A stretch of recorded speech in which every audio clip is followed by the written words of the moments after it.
My name is Sam Ace. Join me on my journey as I create space for conversations with some of Africa's finest individuals, those who are shifting the needle through the work that they do. We shine a spotlight on people who are making a positive impact in our society. This is the new generation of business leaders, philanthropists, social entrepreneurs, influencers, artists, the list goes on. On this show, you will hear their stories, how they gained their success, what challenges they faced, and what lessons they have learned. This is Impact Africa with Sam Ace.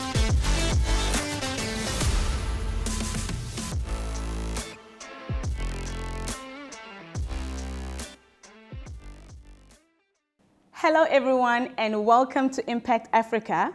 My name is Sam Ace and in today's episode, I bring you the legend himself, founder and CEO of Legends Barbershop. From cutting hair from his cousin's stoop in El Dorado Park to franchising his business and opening over 60 barbershops. Now, I've always wondered this. Why do people want a haircut from legends? But Sheldon is here to tell us more about that. Sheldon, yes. Welcome. How are you? I'm good, and you, Sam? Thanks for having me. Thank you so much for coming. Yes. It's been a lot of hours and conversations to bring you onto the show, and today you're finally here. Yeah, no, thank you very much. I think I feel blessed to be on the show because I could see the good work that you're doing. Thank you so much. Yes. Thank you. Now tell us, who is Sheldon? Tell us about yourself. Who Yes. are you? Where did you grow up? So Sheldon is a barber. I think that's the first title that you use. Yeah. Okay, all the way from El Dorado Park. So I grew up in El Dorado Park, born and raised there.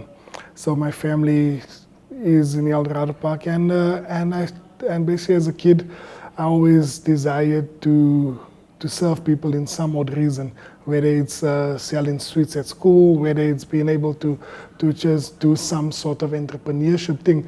And that time I never knew it was entrepreneurship. It was just a matter of just trying to be active as a kid, you understand? And I always saw it as a challenge, being able to sell something to the next person. And then I stumbled on cutting hair, and cutting hair was one of those things where I don't have to actually buy and sell a product. I can actually sell my service to the person. So I think that's something that actually drew me to cutting hair. And also in my community, barbering was the in thing. It was one of those things where that if you a barber, your status is like on top. You understand? Really? Yeah. So it was one of those things where everyone wants to look good, but everyone wants to become the next barber or something like that. Wow, it sounds like something I've seen in a movie. Yes. But what was life like for you growing up in El Dorado Park? I think it was quite tough. I enjoyed it, all the hardships that came with it, but it taught me to survive during tough times. I think that's basically where the entrepreneurship spirit came from. Being able to, there was a time when both my parents weren't working at the time, and basically the only money that came into the house was me actually selling things outside and being able to bring something in the house. So I think that actually taught me so much, and especially the community that you grow up and you learn about things like guys selling drugs right next to us, guys stealing cars, you understand? All of these things is happening around you, and it's like, it's a norm, you understand? Like for people out there, it's like, wow, this is really happening, but for us it was like a normal circumstance, and that was an everyday thing. That was everyday life growing up in El Dorado Park. And you broke out of that somehow. Yes. And you figured out this passion of cutting hair. Tell me about the moments of you. I once read that you actually started, your cousin had a computer shop or a internet cafe. Yes. And you used his veranda, his stoop, to cut hair. Yes. And people came. Yes, so people came. So the funny thing was that during that time I was working at a bank. This was back in 2006, 2007 when I started working at a bank. So I always used to cut people after work, and I used to cut people in my mother's bedroom, you understand, and there always used to be this buzz from there's hair in the house, and eventually my cousin opened an internet cafe, and this was back in 2010, and I asked him, is it possible for us to do something in your shop? And he agreed on the condition that we only make use of the stoop, and also on weekends as well, because the landlord is not around on weekends. Yes. So I think that was a given. So on weekends I would basically create this whole hype on Facebook. Facebook was quite small at the time, but I created this hype with all my friends and stuff, and they came out. I can remember that we started in winter. It was like June, July, and during that time when we started out, it was cold, but you could see people actually standing in the queue wanting to get their haircut, and that was and you was hadn't just even amazing. made a name for yourself. There wasn't a name. There was no name. It was just they were just outside the board. That was just called the barber. You understand? Yeah. It was just called the barber, and for me, I was like, okay, you know what? Maybe it's just because of the hype. But eventually, I saw people coming back, and I was like, okay, what's happening here? I understand why am I getting people? Because I always tend to ask myself, if something's always going right, what am I doing right that's causing this to happen? Eventually, I went across the road to a local barber and basically saw what he is doing, because as I told you that in Algarve Park is barbers all around. So I went across the road and see what he is doing, and basically just being able to interact with him, and while he's busy cutting his customer, I actually realized that for him it was more of a monetary transaction, and it was more of, I'm going to cut your hair, done, finish, bye-bye, you understand? Whereas with me, it was more of building a relationship.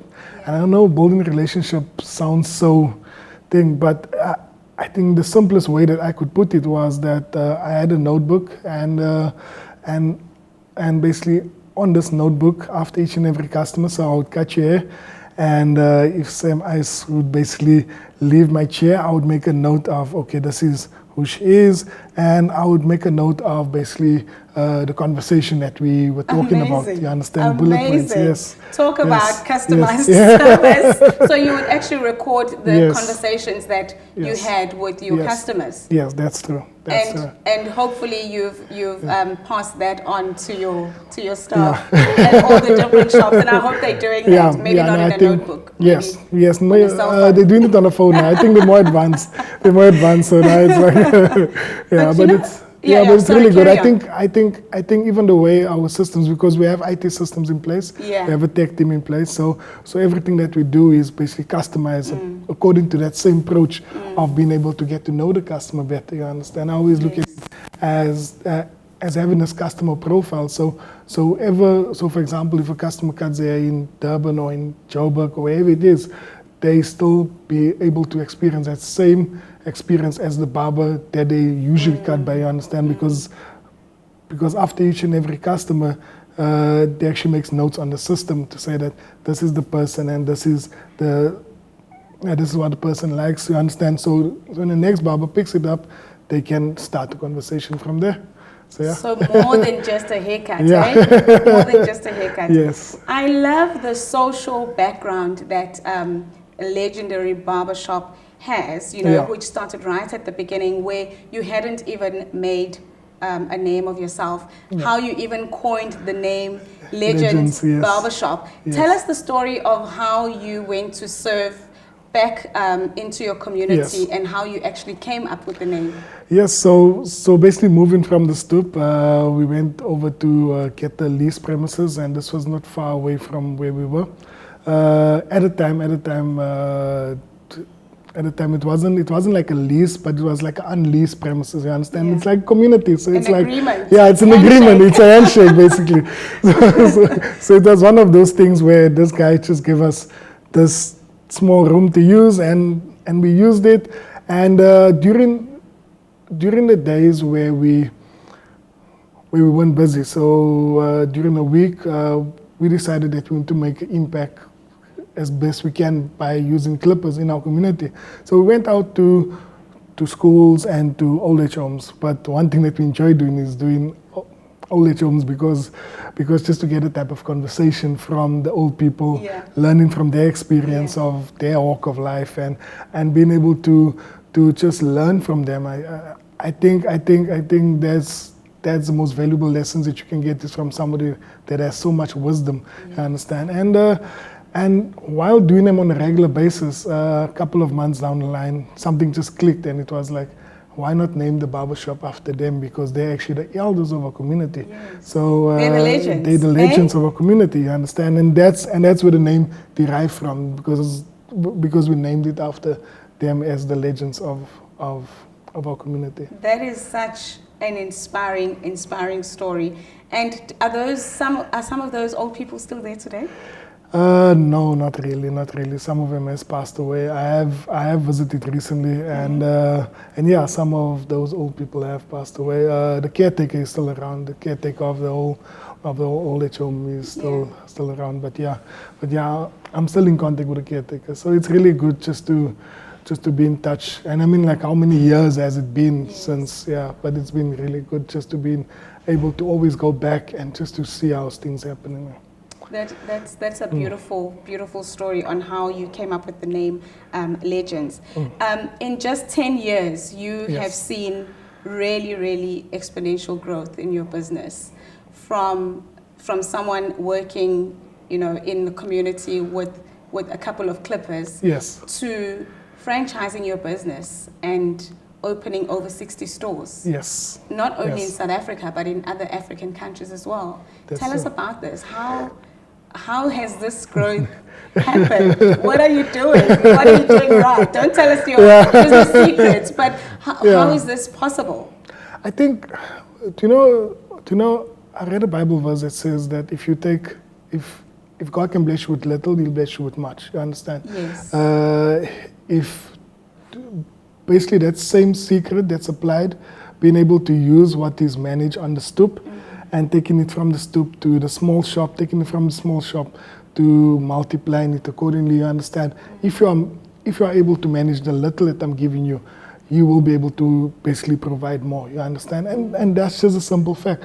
I always get asked this question is what is the whole secret around it? Yeah. And I'm like, it's just the simple thing as that if you manage a little, much will come. You understand? But you have to take care of the little. You have to, it doesn't matter where you are, even if you're starting in your back room, you have to make sure that your back room is always clean. You have to make sure that you're serving your customers to the best of your ability. You have to make sure that each and all of those points are ticked before you start the growth process. Because when you start growing, are you able to replicate what you're doing there? You understand? Are you able to take the same formula and put it in another shop? Are you able to do it over and over and over? And I think that's one of the hardest things that entrepreneurs struggle to do. And you've been doing it over and over and over again, over 60 times. Yeah, 60 times, yeah. And you employ, across these 60 shops, you employ over 500 people. Yes. You're obviously passionate about creating jobs in this country, and it's very beautiful to see a young entrepreneur that's creating these job opportunities. Is this important to you? I think that's one of the most important factors ever. I mean, like, take away everything and just being able to give somebody a job, being able to take somebody from being able to know nothing of how to cut hair, taking them to the training center and learning, being able to upskill them and giving them all the necessary tools to be able to become a legendary barber. I think from there, them being able to work into a workspace, and who knows, maybe one day they want to do their own thing. But that is basically the type of thing you want to see people grow into. You understand? Being able to have a job, or one day being able to have their own business one day, who knows? And it's just one of those things that just give me so much fulfillment in terms of me being able to be that person that's able to start something and they can carry on from there. Wow. Yeah. And you base these training centers in the communities where you open up shops. Yes. So wherever there's a up and coming shop, we will open a training center in that community. Like, for example, maybe a Kwadukuza area, you understand? We'll open a training center in that community, something small, but our main thing is to upskill local guys. So So in order for them to speak the same language to the people that they're serving, you understand? And that's the whole thing, you understand? And create a circle where that person starts from a training center, goes over to the shop, and is able to upskill the next barber, you understand? So there's a repeat process that keeps on happening in Legends, basically. And this happens in every single community where we open our shops. And honestly, this is what I personally feel that people are after when they go into a Legends Barbershop. Yes. It's the whole experience. Yes. It's not a haircut appointment. It's the entire experience of being groomed by a legendary barber person that has come out of those training centers. Yes. People are after that connection and that experience. Yeah, that's important. And I think for people in those different communities, they want to speak the same language as that person, you understand? So for example, if you get in a haircut and you from a community in, let's say Amzintoti, for example, you understand? You want to be able to connect with the same person that's in that area and having that same relationship. So you know that I'm giving my money to this person, but this person has a job at the end of the day, and he's going to take the money home and basically be able to provide for his family, and that's going to uplift the community, you understand? And how many lives is going to be impacted by that person getting a job. Yes. Sheldon, talk to me about resilience. Yes. Because you've obviously, as a young entrepreneur building this successful business, you've had setbacks in your life, in your business, in scaling your business to this point. Talk to us about some setbacks that you've had, but also most importantly, how you've overcome some of these. I think one of the biggest setbacks was, so at the time when we moved over, this was 2011, when we moved over to the space in the El Dorado Park, I actually got somebody to help me with the workload because things were getting a bit tough. And it was one of my friends, and he could also cut hair. And basically I just handshake, just now you're part of the business and your partner. And a couple of months down the line, I think I decided to get married, and that was one of the happiest decisions. That was not a setback. That wasn't a setback. Great, that was a setback, right? Okay. Yeah, it was good. But I went on honeymoon, and he told me, it's fine, go away. I got everything under control at the store. You don't have to worry. Okay, so I was confident. I was confident in him telling me that. So what happened? I came a bit early back from honeymoon. I think it's like 6 days or something like that. And I came back early, and I just decided to go pass by the shop without telling anyone. I went to the shop, and I saw the doors were closed. And I was like, okay, what's happening here? So I called him, his phone was off. No, his phone was ringing, he didn't answer my calls. Afterwards I called one of the guys that was working at the shops. And he explained to me that this guy didn't pay the rent, and he didn't pay the guys, because the guys get paid on a weekly basis. And he was really disappointed that all of us took place, because he basically just wasn't happy with the condition that this guy put him in. And during that time, standing in front of those doors, I felt like very disappointed, having let down not only the customers, but also like the few barbers that was working there. You understand? And I felt like maybe this is not for me. Maybe I must just continue working in my 9 to 5 and just do what everyone does. You understand? Just do what everyone does, and just work in corporate and take it from there. Yeah. So I just continued working in corporate, and that was basically me. But how did you come out of this? How did you overcome that and even come out even greater? Yeah. So while working in corporate, I done a lot of reading. I used to read up to 4 or 5 books a month. You understand? Wow. So I was like always constantly reading books and trying to motivate myself. You understand? During that time, I think that was one of the hardest periods, because sometimes when you know it's your calling, but you're too scared to try and fail again. You understand? Yes. It's just one of those things where you're scared to just go at it again. You understand? And being able to read all those books, being able to always motivate myself, being able to just switch on my brain to think, you know what, maybe I should try this again one day. So what happened was that I started out again small. I got myself a scooter, and on the scooter, basically after hours, I used to go out to customers and On your scooter? on my scooter. So this was around 2013, 2012, 2013. Yeah. On my scooter, I used to go out to customers and basically go serve them. Afterwards, during that time, I read a verse in Ecclesiastes, I think it was 3 verse 11, that says, "Let your hands not be idle, work at it during the day and also work at night, because you do not know what will succeed, either this or that." So at night, I used to go out to basically go serve customers, and I started this mobile barber service. Customers would let you cut their hair at night? Yes, at night. So my time was from 5 o'clock till about 9, 10 o'clock maybe, you understand? And that was the most happiest time of my day because I really enjoyed it. I really enjoyed cutting hair, and I really enjoyed serving people. And weekends was also not my own, because weekends I used to dedicate to going out to people and being able to cut them wherever they are. So I used to drive all around Johannesburg and basically just go cut them. And that's how I started getting into the barbershop business again. And that's where I decided, you know what, okay, 2014, I'm going to relaunch and basically just take it from there. Wow, talk Yes. about real resilience Yes. and just not willing to back down, right? That's quite true. legendary. The pun. Yes. Yes. So at the launch of your male grooming products, this is what you said, and I want to read Yes. it.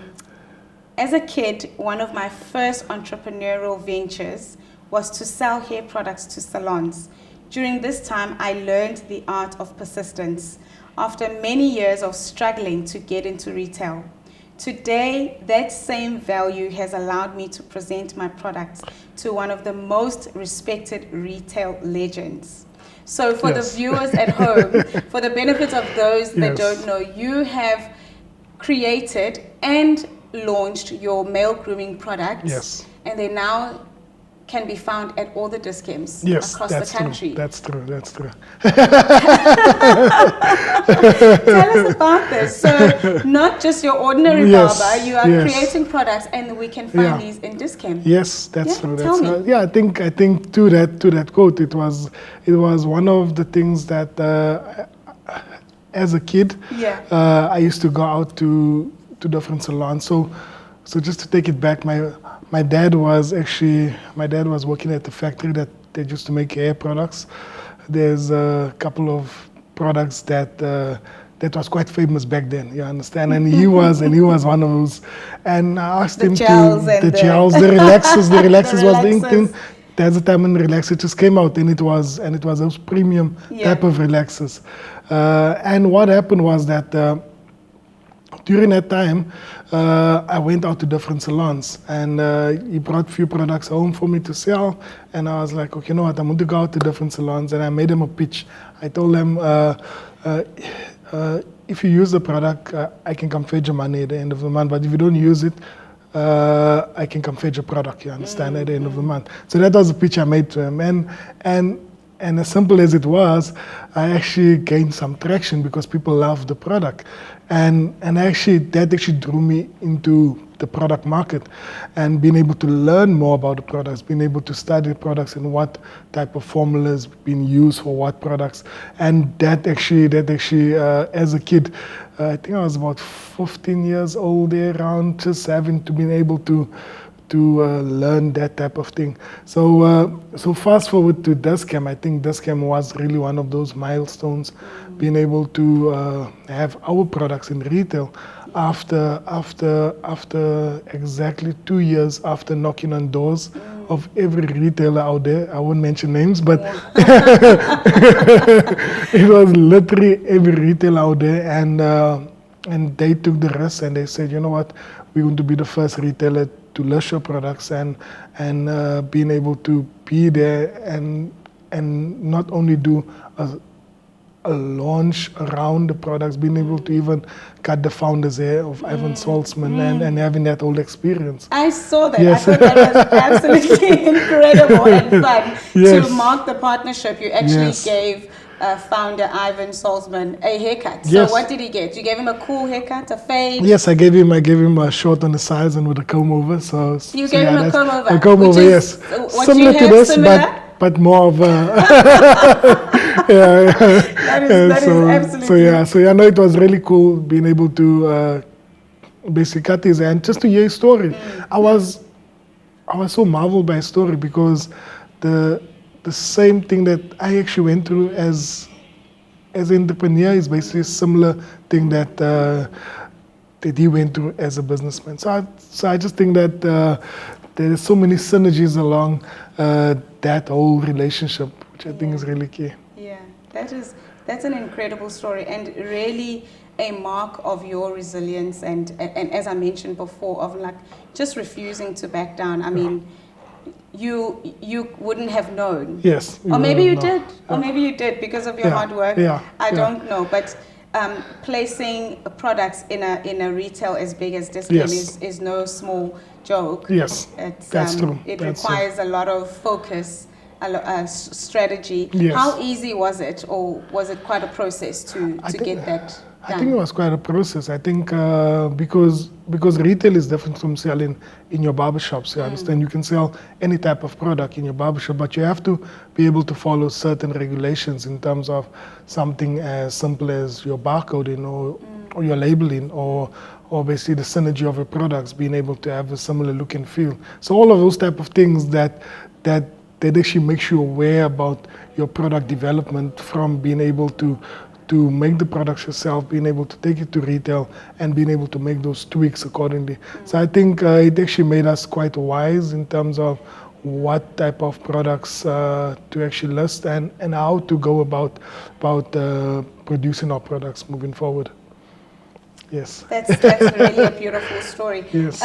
On entrepreneurship, Sheldon, you know, the face of unemployment in our country is very devastating, disappointing, sad, especially for our young people. Yes. And sometimes I really feel like if we could just instill skills in our young people of becoming like the needed skills of plumbing, being electricians and so forth, but also the skills of being an entrepreneur from a young age.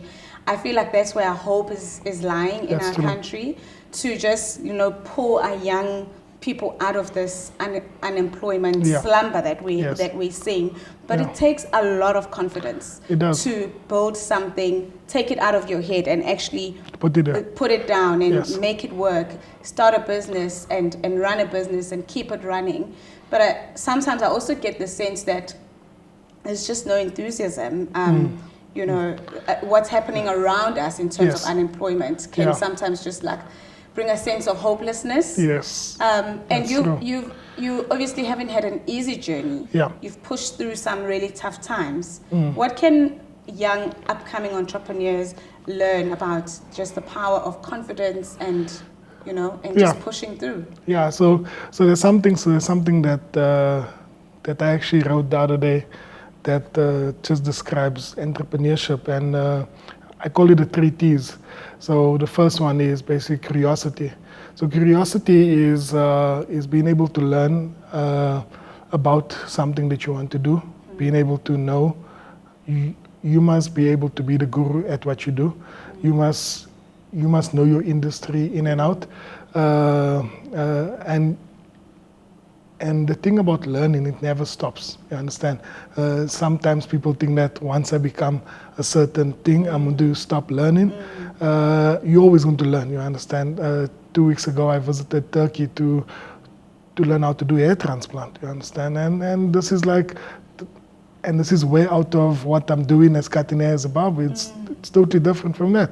But you're learning about a different, it's still within your scope, it's still there, you understand? So you must be able to explain to customers why they're losing hair, why is the process of them being able to not gain hair in certain areas. So being the guru at what you do. So you learn as much as you can. I think curiosity is really what's killing our youth, because the only thing that they're currently learning is what's on social media. And I think it can be a killer if it's not a beneficial thing to making you learn what you want to do. If you want to be influencer, yes, definitely go learn about social media, be 24 hours on social media. But if it's not helping you along what you're doing, focus on what you're trying to achieve as a person and learn as much as you can. So that's curiosity. The next thing I would say is humility. Humility is something that I've had throughout this journey, because you always remember to constantly be grounded.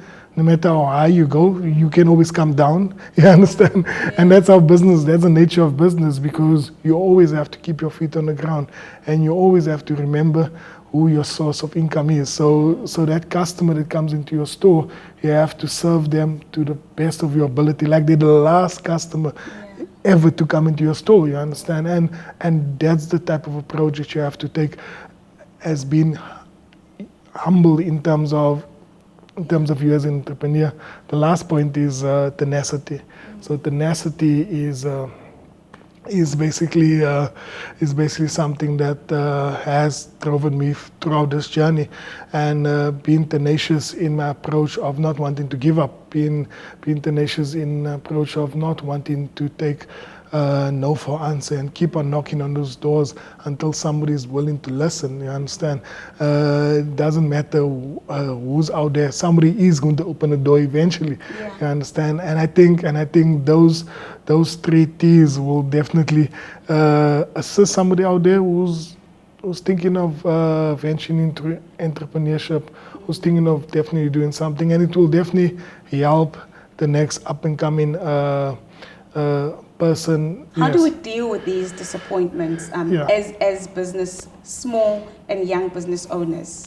I think one thing that you have to realize is that not everyone sees the vision as you. You understand? Yeah. And that's why God doesn't give that person the vision. That person is only there for a certain time period, and you have to accept that people are only there for that period, and you have to appreciate that.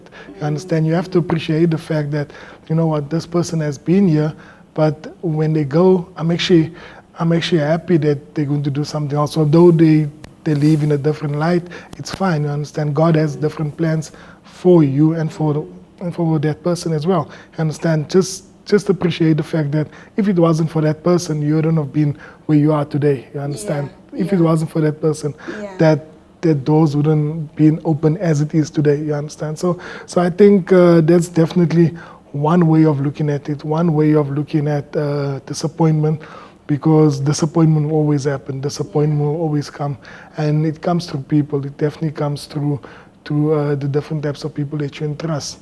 But appreciate what you're going through, because that actually makes you stronger. Yeah. Wonderful. And I've also noted, like I have lots of conversations with young entrepreneurs, people who even still just have ideas in their heads. One of the biggest challenge that I see for upcoming business owners and entrepreneurs is this lack of funding, where there's, whether it's access to the funding that is challenging, or that funding is not there, or idea versus the opportunity is not talking to each other, it's not there, it's not clicking. And this is usually, the fall of a lot of business ideas, when they just think about how I'm going to get my business how you to get it started, all the confidence just dies, the confidence that we've been talking about. How did you start up? How did you overcome the issue of funding? Was it even an issue?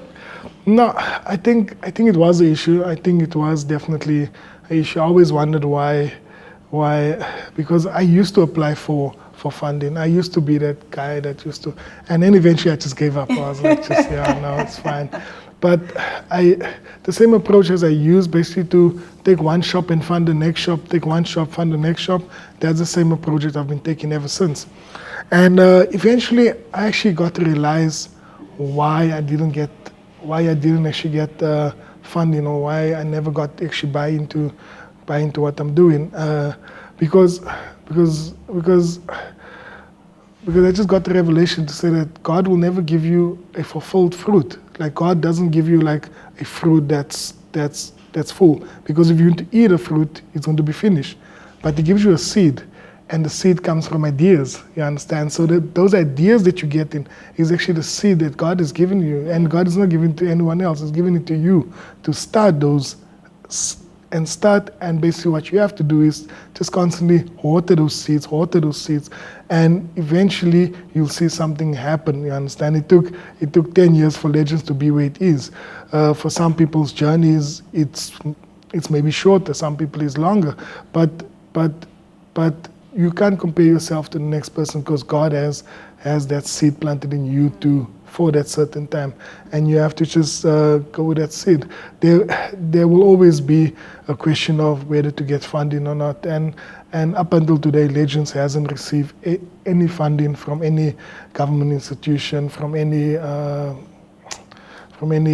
place. You understand? We still 100% corporate-owned store, and I think that's basically how things has worked out, and it actually makes you appreciate the struggles that you went through. Yes, driven by passion and, Yes. and love. Yes. I absolutely Yes. love that, because sometimes we can, as business people, be too dependent Yes. on where the source of funding comes, and when it doesn't come, we just become completely crippled. That's true. Because the thing is, one thing that you'll find is that while you're busy going on the journey, is that people start coming and actually asking to invest in your business. Like, we getting calls out of nowhere. It's like people just wanting to invest into the business, being wanting to buy shares and being able to, you understand? So money's coming from nowhere, but we just focus on where we're going to, you understand? So it's always that constant thing of just trying to focus on what you're doing, and the money will come eventually, but just trying to focus on what you do. And I love that, because I also read that Yes. You want to have 200 Yes. shops by Yes. 2025. Yes, that's That right. is a big dream. That is a big dream, but I can Yes. see it happening, because the growth that you've seen over 10 years is pretty incredible. No, thank you very much. Backtracking to 2 years ago, Yes. a lot of people who are in the same industry as yourself, having a hair salon or a barbershop, even my own hair salon, did not make it through the pandemic, did not make it past lockdown. Yes. And here you are, 2 years post-pandemic. Yes. Before the pandemic, you had 17 stores. Yes. It's that's post lockdown. Yes. And you're sitting on over 60 stores. Yes. 65 to be exact. 65 to be exact. This is incredible, crazy growth. Yeah, it is. While others were shutting down, never ever to recover. Yes. That's true. I think it was. What did you do? Don't give us your formula, but what is it because this is really insane, from 17 stores to 65 stores post-lockdown. Post-lockdown. During that lockdown period, we were closed for like 3 months. And one of our biggest concerns was being able to, how we want to come back, and basically, because during that 3 months, we still paid our staff salaries. We still try to keep things afloat, you understand, and whichever way possible, you understand, just trying to ensure that our staff is always our top priority in terms of what they do. So when we came back, I think that 3-month break actually gave us some time to just sit back and revalue our business, revalue what we're trying to achieve, look at our core ideologies and look at why we exist. And that's something that we didn't take into account previously, because we were constantly just focusing on the day-to-day things. Just but now, going. Yes. So it gives us some time just to reset and just to come back even stronger. And I think the strategy that we took afterwards was being able to allow our customers because our customers have been nagging us for franchising, being able to franchise the business, basically buying a franchise from us, and basically we've taken that approach. We adopted the approach of them wanting to buy into stores, and this has helped us in terms of growth, but also in terms of maintaining the service and basically the relationship between us and the customer and us and the employees as well. So it has definitely helped us. The pandemic, although we might look at it as a negative, I do look at it as a positive because what we have experienced during that time. It forced you to just pause. Yes. And evaluate. Yes. And from there we came back stronger. I mean, like the strategy changed, you understand? Yes. The things that we normally do in our shop was basically wiped away, and we decided, you know what, we're going to just switch it up and come up with a different approach in terms of serving people, because our biggest concern was that is people actually going to cut hair again? Is people going to cut hair again? I mean, it's 3 months now. Do people actually want to cut? You see, so those were the type of things. It's true. It's true. What do you want to see, Sheldon? I mean, you've seen some really great success, but you still have dreams, you know, Yes. for the business, for yourself, Yes. for this country, for the continent. Yes. I know that your heart is in this continent as well. Yes. You're growing in the continent. What do you want to see? What is your dream? Wow. The dream is basically to have our hair, especially when it comes to ethnic hair. I don't think anyone in the world has ever taken it seriously. You understand? I don't think there's actually products that specifically that has made it global, to understand that actually takes ethnic hair serious. So in a product sense, I would definitely look at being able to specific make products from production to consumption for that consumer, being able to experience like growth in hair, or being able to experience a certain style in hair, you understand? That makes me optimistic. I know, but yeah, that's basically, especially when it comes to products. And the hair industry in a nutshell, I think the plan is basically to relook at the problems that we are facing. Because one of the biggest challenges that we're currently facing is men getting bald, men not getting full beards. I know that's one of the things that we do struggle, you understand, and the guys can use all these type of products, but it's not actually a product solution to solve this problem. And this is the reason why we're doing so much research in terms of how we can assist every single person out there being able to experience full beard or hair on top of the head, you understand? I think that alone will be able to boost a guy's confidence and having experience full hair on his head, you understand? I think ladies as well. Ladies also have the same experience where they do get bald from using weaves and stuff, and eventually they realize that they're actually losing hair. So what do they do now? So we would like to solve those problems. We're looking to be at the forefront and solving those issues that we're facing. Absolutely incredible. I think you've got such an amazing story and an amazing vision. And the great thing about it is that you are out there, you're doing this stuff. Yeah, You're not waiting. And I absolutely love the fact that you come from it's not that someone has given you this on a silver platter. You do know what it's like to struggle. You do know what it's like not to have. But your resilience has just helped to push through. Thank you very much. Thank you so much for being here today for this conversation. Yes. We've honestly learned so much about hair.